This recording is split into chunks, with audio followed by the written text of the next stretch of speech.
Baseball is a sport of dreams. For youngsters who dream of one day lacing up their spikes to play in the big leagues. For the pros who still dream of hitting a game-winning home run or pitching a no-hitter. For Milwaukee Brewer fans, team officials, and community leaders, there have been dreams of a new ballpark.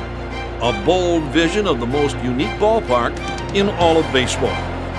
That vision, that dream, is now a reality. Welcome to the new home of the Milwaukee Brewers, Miller Park, a dream come true.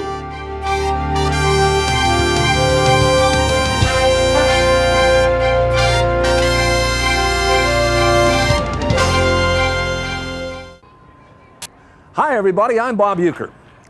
For the past 31 years, I've been proud to have been part of the Brewers broadcast team. Prior to that, I played for 3 major league teams. In fact, I started my major league career right here in my hometown with the Milwaukee Braves. So when it comes to baseball, I've seen just about all there is to see. But I have never seen anything like this. Miller Park is a ballpark beyond our wildest dreams. This is the story of how that dream came true. The heritage of Miller Park can be traced back to April 14th, 1953. That was the day the Milwaukee Braves played their first home game. It also marked the first official game in brand new Milwaukee County Stadium. That day, too, was a dream come true. Milwaukee had dreamed of a big league team and a shining new ballpark for decades. The Braves, their fans, and the new stadium combined to create the Milwaukee Miracle. The team was an instant contender, and the ballpark shattered all existing attendance records. Hank Aaron, Eddie Matthews, and Warren Spahn led the Braves to 2 National League pennants and a World Championship.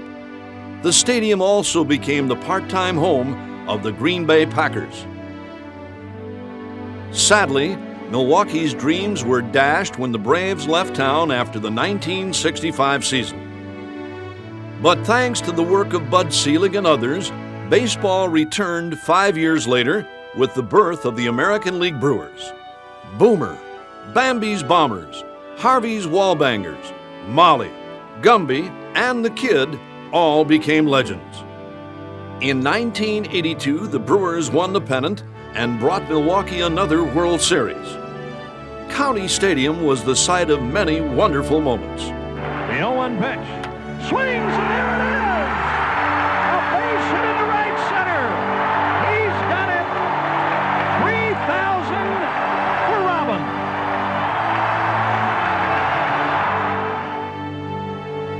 On a perfect September evening in the year 2000, the Legends returned. Not to play on their field of dreams, but to say goodbye to it. So long, old friend.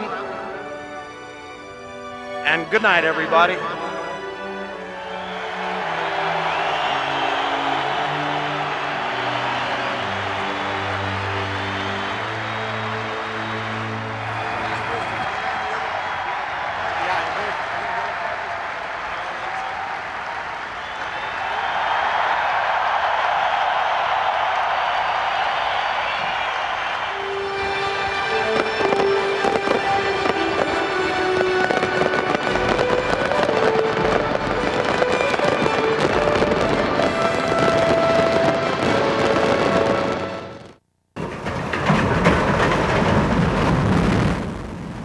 It was hard not to shed a tear when a demolition team reduced County Stadium to rubble in January of 2001. However, just a few months after the dust settled, it was time to celebrate a new era of baseball in Milwaukee. Opening day program, sir. Yes, sir. Fans arrived early on April 6th for the official opening of Miller Park, taking pictures and staring in awe at its massive exterior. It's awesome. It's amazing. The structure is unbelievable. It's like nothing I've ever seen. There's no other words for it. It's just really unbelievable. Beautiful, just wonderful. Very well done. It looks a lot bigger than I thought. For opening night tailgaters, the magnitude of Miller Park hit home before their first bite of a bratwurst. I would expect a city like San Francisco or New York to have a stadium like this, but not little Milwaukee. And it's nice to see. It's very nice to see that Milwaukee finally got a new stadium. Once inside, young fans took in the scene with wide-eyed amazement. Standing inside Miller Park's cozy confines, covered by a gigantic retractable roof, filled even veteran fans with youthful delight. Couldn't even imagine what it looked like until you got inside. You saw the pictures on the internet, you got in here, totally blew me away when I saw it for the first time. Can't believe they built something like this in Milwaukee. When you first saw it being built, I just thought of a stadium, enclosed with a dome, and then you see it, and you come in here and you look, and you see the retractable roof, and the glass that opens up, and I don't know, it's just in awe. For yours truly, it was certainly awe-inspiring to be a part of Miller Park's opening ceremonies. What a thrill to introduce Baseball Commissioner Bud Selig to a standing ovation. Selig fought and won bitter battles to keep baseball in Milwaukee and to build Miller Park. The show of appreciation was an emotional moment. After all these years and all the struggles, it's hard for me to articulate for one of the few times in my life how I feel today. I'm proud and I'm happy. And the joy and the happiness that I've seen in this community for the last month has made me very, very happy. Milwaukee fans always love to see Robin Yount.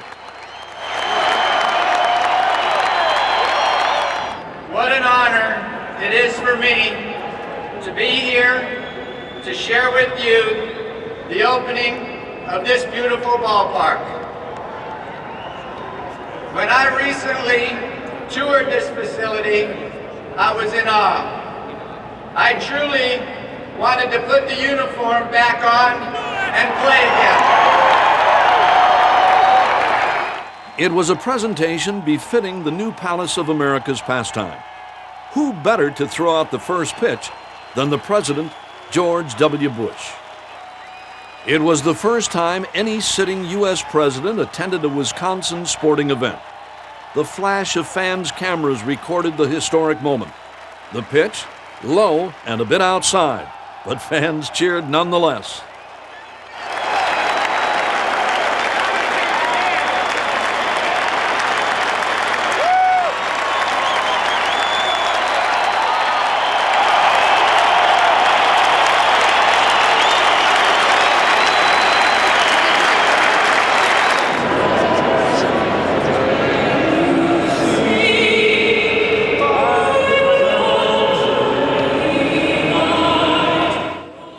Youngsters from each of Wisconsin's 72 counties then presented a huge American flag for the national anthem.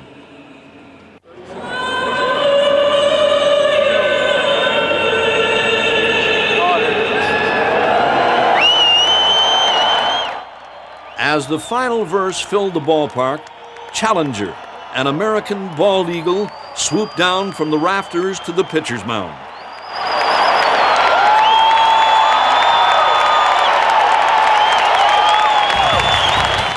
The only thing missing was fireworks, and the players would provide plenty. The Brewers' Jeff D'Amico came out throwing smoke. The Cincinnati Reds' Michael Tucker hit the first home run in Miller Park. But it was this blast by the Brewers' Jeremy Burnitz that whipped the crowd into a frenzy. High deep drive into the corner and right, good night, now! With the game tied in the bottom of the eighth, Richie Sexton launched a 435-foot shot to left to give the Brewers a 5-4 lead. The sellout crowd of 42,000 went wild. In the ninth, with the fans on their feet, David Weathers recorded a game-winning strikeout. Got it! Miller Park's opening night couldn't have been scripted any better. But the fact is, Miller Park was designed to be a stunning success from the very beginning. In 1994, Brewers president Bud Selig made it clear Milwaukee's new ballpark would be something special. 3 designs were unveiled, all with retractable roofs, an arch design, a fan-shaped roof plan, and a tent concept. This concept is exciting. It's exciting because it redefines our market. We can do something here and build something that nobody anywhere has done. The concept evolved into a turn-of-the-century feel for the main structure, topped by a high-tech convertible roof. Of the 3 concepts, the fan design seemed to fit the shape of a baseball field like a hand in a glove. In November of 1995, HKS Incorporated of Dallas was named the winner of the stadium design competition. Although our team had not done 15 ballparks like some of the other competitors, that we were really willing to sit down with them and listen to exactly what they wanted and come up with something really truly different from all the other ballpark experiences. HKS teamed up with NBBJ and the Milwaukee architectural firm of Epstein Ewan. The design team set out to not only create a one-of-a-kind ballpark, but a new fan experience over the entire 300-acre site. Picnic areas along the Menominee River and concession facilities in the parking areas would set Miller Park apart from other stadiums. What's really unique about Miller Park, really unlike any other park in the world, quite frankly, is the whole notion of the fan tailgating experience. And Miller Park has been specifically designed to enhance that tailgating experience. The design for the exterior of Miller Park is an architectural throwback incorporating a mixture of concrete, stone, and brick. However, the roof and interior designs are one of a kind. As a result, the seats and luxury boxes are closer to the action, a feat achieved by splitting the lower bowl.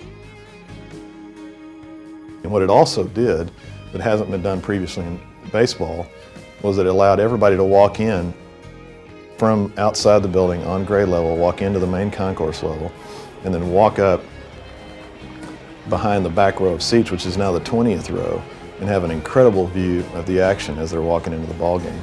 And that's about twice as close as any other major league ballpark. The architects of Miller Park covered all the bases. They created a wide variety of concession areas and restaurants. Original murals adorn the walls, and above it all sits a roof that converts an indoor facility to an outdoor venue in a matter of 10 minutes. Miller Park is proof that the right design team can make dreams come true. No matter what city you call home, financing and building a major league ballpark is a difficult undertaking. If any public money is involved, there will be great political debate. The financial, emotional, and political struggles required to build Miller Park placed it in a league all its own. This ballpark became the most scrutinized construction project in Wisconsin history. In 1994, then Governor Tommy Thompson and Brewers President Bud Selig began a quest for a public-private partnership to build a new ballpark. The first viable plan was for the Brewers to pay for part of the project, while the other portion would come from monies generated by a statewide sports lottery. The plan was passed by state lawmakers in June of '94, but it still required approval from a statewide referendum. However, in August, while a lottery campaign was in full swing, baseball hit the skids with a strike. The 1994 season was lost, and so was the momentum for a new ballpark. The longest strike in sports history finally ended in April of 1995. Just 2 days later, the sports lottery struck out with the voters. Decision 95, the sports lottery. Good evening, everyone, and thank you for being with us as we continue covering today's election. As you may know by now, Wisconsin voters have said no, overwhelmingly no, to the idea of a sports lottery. The governor, Milwaukee's county executive, Milwaukee's mayor, and the Brewers president went back to the drawing board and 4 months later came up with an agreement called the Memorandum of Understanding. The deal called for a $250 million stadium, $90 million to be paid by the team, and $160 million generated by a sales and hotel tax in Milwaukee and Waukesha counties. The pitch, Ward sends one to right, way back, get up and get out of here, and it's gone. The pitch seemed to be a hit with fans, but the deal would again have to be sold to the legislature. Genuine draft. It's going to take a lot. There's no question about it. It's not going to be an easy sell. The Wisconsin state capitol has seen heated debate on budgets and bills for decades, but the battle over the Brewers Stadium was unprecedented. Certainly in the 12 years I've been up lobbying the legislature, I've never seen an issue like this in terms of the attention, the theater, the drama. Debates on the floor and lobbying efforts outside were intense. At midnight on October 6th, the plan was voted down for the second time. There are 15 ayes, 16 noes. The Senate fails to concur in Assembly Bill 1. Parliamentary procedure and closed-door caucusing kept senators in the building for 4 hours. One senator, Democrat Joe Weineke, disappeared for a time. I want to direct the Sergeant of Arms Staff, the Chief Clerk, to notify the local police to find the senator who is missing. The senator was located asleep in a corner of the Capitol. Finally, a third vote just before 5 a.m. on October 7th proved to be the game winner. There are 16 ayes, 15 noes. The Senate concurs in Assembly Bill 1. The Senate will come to order. Racine Senator George Petak had promised to vote against the tax for his district, but then changed his vote to a yes. I did what I thought was right for Milwaukee, what was right for the state of Wisconsin, what was right for the people who are going to come after we're here. Here comes Fernandez. Jaha sends one to right center, deep, way back, get up, get out of here, gone for Jaha. Petak's vote probably saved Major League Baseball in Wisconsin, but it would cost him his political position. Over the next few months, Governor Thompson signed the financing plan into law, and a 13-member stadium board was formed. There was more progress with Miller Brewing securing the ballpark naming rights. We also had not heard the last of financing troubles for what was now called Miller Park. So the team and business leaders fashioned a new proposal. The stadium board voted 8-5 against the new financing plan. The outlook for a new ballpark was bleak. I think baseball's gone forever in Milwaukee. Following the vote, an emotional Bud Selig held a news conference outside County Stadium. If there is anybody left in the state of Wisconsin tonight who doesn't believe that this was political and had nothing to do with economics, then you haven't followed the story. Later that night, as the Brewers beat up on the Oakland A's, Selig stepped out on the balcony in front of the press box at County Stadium. A few fans began to clap, and then the entire stadium began to chant. Bud, Bud. The fans were ready to be heard.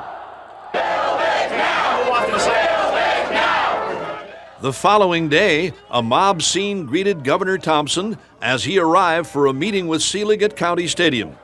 The two men renewed their resolve to build Miller Park. Selig could sense a momentum swing. Later that day, some 10,000 fans attended a Build It Now rally. Our children and our children's children will enjoy Major League Baseball because of what you did here today and in the coming days and weeks. Thank you. Just 4 days later, on June 26th, the Bradley Foundation stepped up to the plate with a charitable loan. What we're saying is we've got $20 million, we're putting it on the table, and let's figure it out. Cheers. Within 3 days, it was Miller time. Joining the foundations in loaning the Brewers money were the city of Milwaukee and the business community. Bud Selig, the mayor, the county exec, and the governor were finally all in agreement. The deal was done, and Miller Park was set to welcome fans in April of 2000. I'm delighted, as I'm sure everybody is, that we finally have some degree of finality. In just over 2 weeks, the fans and foundations had rescued the ballpark from political destruction and turned despair into triumph. It was time to build it now. Excavation at the Miller Park site began in October.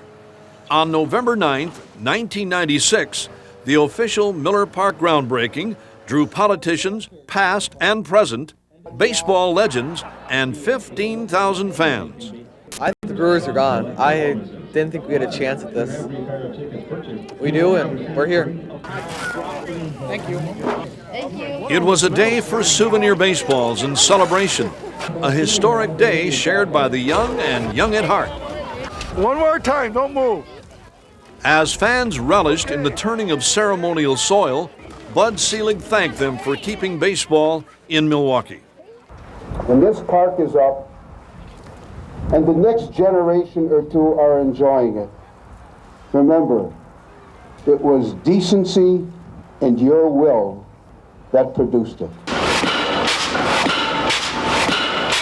In the spring of 1997, the first sound emanating from the vicinity of County Stadium was not the crack of a bat, 1,700 of these, but the pounding of piers and posts for the foundation of Miller Park. The construction of the ballpark would be a joint venture between the Indianapolis firm of Huber, Hunt and Nichols, Clark Construction, and Hunzinger Construction. Their goal was posted for all to see, to build a world-class ballpark for the Brewers and the citizens of Wisconsin. The stadium board also hired an executive director to oversee the entire project, a soft-spoken Milwaukee engineer named Mike Duckett.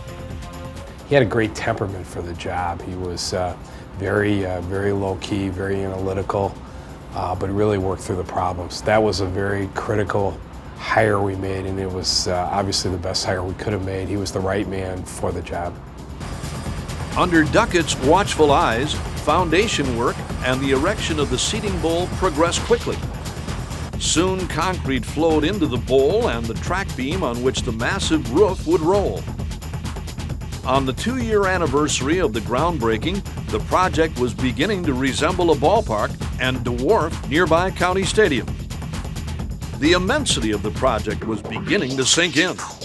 I don't think people really know what it takes to build a building like this, a stadium, this big and this massive. I don't think people really realize how much work's involved. The time, the effort, the broken fingernails, stubbed toes, pulled shoulders and muscles. The material used to build the ballpark would equal that of a 50-story skyscraper. When complete, Miller Park would tip the scales at 500,000 tons, making it one of the heaviest structures in Wisconsin. It's really wild.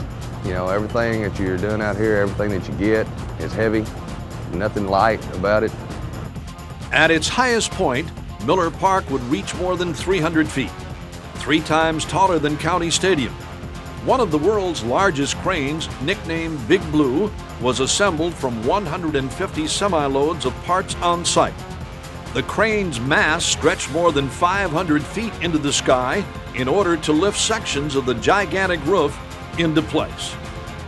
The movable roof, designed and built by Mitsubishi Heavy Industries of America, would cover 10 acres, the equivalent of more than 7 football fields.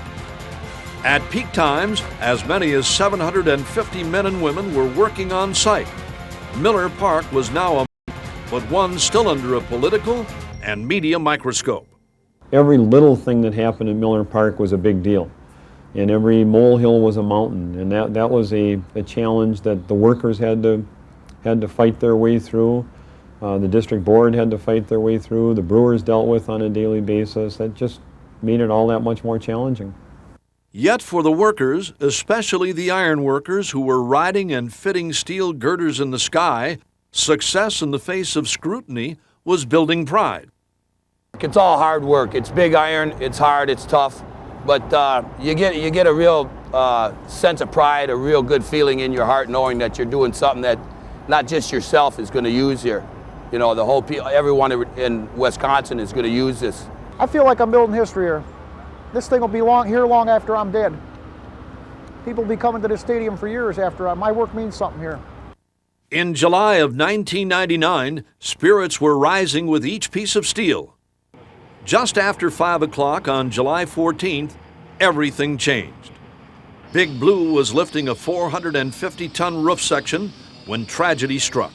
Good evening, everyone. It has been a tragic day at Miller Park. About 5:15 this afternoon, the construction crane known as Big Blue collapsed. Following 3 loud pops and the groaning of steel from the base of Big Blue,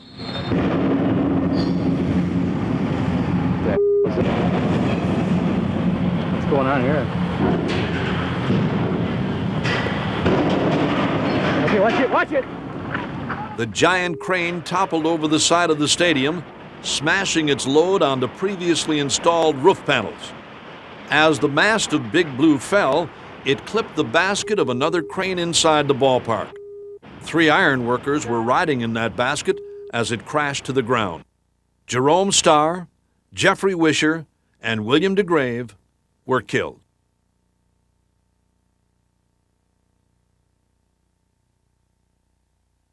Brewer and Miller Park officials were both stunned by the damage and grief-stricken by the loss of life. It really truly was a personal loss. It was one of those things that you go through the whole range of emotions, the disbelief, the impossible has happened. It couldn't have happened. Then you go through the denial, you go through grief and anger. Just an incredibly difficult time for all of us. As night fell, Miller Park no longer looked like a future home to joyful fans and the boys of summer, but rather a menacing mass of twisted steel. In the days that followed, grief and uncertainty at the construction site gave way to a commitment to pick up the pieces and bring the job home. You had the project about 65% constructed, and you have a tragic accident like that, and you throw everybody in the room, and everybody just stood up and said, look, we're going to get this done. We're going to build it in memory of these guys and all the workers out here. We're going to do it the right way, and we're going to move forward. Cleaning up the debris and reconstructing the damage would add a full year to the project. The stadium board had insurance to cover the costs of repairs, but no amount of money could bring back William DeGrave, Jeffrey Wisher, and Jerome Starr to the wives and children they left behind. Miller Park would now serve as a reminder of the dangers workers confront every day and as a monument to the men who died building it. From the groundbreaking in November of 1996 to the new opening date of April 2001, some 5,000 construction workers and another 1,000 architects, attorneys, accountants, and engineers worked on Miller Park. 82% of those workers were residents of the state of Wisconsin. The project met and exceeded mandated goals for minority and women participation. It was a workforce to be reckoned with. And they've all pulled together and done what I think is a good old traditional Midwest Wisconsin job. They great pride in their work, hard workers, dedicated workers, put up with the worst the Wisconsin winters could throw at them, the worst the summer heat could throw at them, and just did a fantastic job for us. What can you say about the 13-member board that managed the project for 5.5 years? They volunteered their time away from important jobs and their families to shepherd this job to completion. You couldn't write a more difficult script for a project like this. You had financing issues at the beginning, you had construction issues at the beginning, you had a tragic accident, and then all through this entire project, you still had a board focused on building the best ballpark in Major League Baseball. Those 13 members under Bob Trunzo's leadership were just phenomenal. They truly came together as a family. They endured the tragedy that only a family can bond together. They recognized Miller Park for what she was. She was like a member of our family, and they would work to defend her with their last breath, and ultimately, on her wedding day, when we opened her up for the opening day and we let our elbow go, and Miller Park now became the property of the state of Wisconsin and the citizens of our state, they were the proud parents that they should be. There is so much to be proud of. Miller Park is a magnificent blend of old and new, the friendliness and intimacy of yesteryear, but with all the modern amenities. The view from the press box is the best in baseball. This time, I really am in the front row. And I've had the fortune of looking at all the new ballparks, and they're all wonderful. We've learned a tremendous amount from them. But I can tell you, having seen them all, there's nothing out there better than Miller Park. And what makes Miller Park so wonderful is the fact that it will be a signature for this community. The colossal roof ensures every game will be played. National League. Following the game on that glorious opening night, the roof on Miller Park opened to reveal a driving rain fans hadn't even noticed. Thousands cheered wildly as they got wet. Young fans could hardly contain their joy and amazement that Milwaukee is now home to something truly special. Older fans felt like kids again. That moment epitomized the gift of Miller Park, the preservation of professional baseball in Milwaukee for generations to come. Miller Park and its impact on Milwaukee and Wisconsin will stun people. I don't think even today any of us understand the impact that that magnificent structure will make on this city and on this state. Miller Park's restaurants and retail stores will now serve as a year-round destination for fans. One can only imagine what types of events this building may host. Make no mistake, this is a ballpark. Outside, the statues of Milwaukee legends Hank Aaron and Robin Yount serve as both a tribute to our glorious baseball past and as an inspiration to the heroes yet to come. Miller Park is indeed a dream come true. It was worth the wait, and it stands as a tribute to all who worked to make it a reality. This ballpark holds the promise of so many things. A new era is upon us.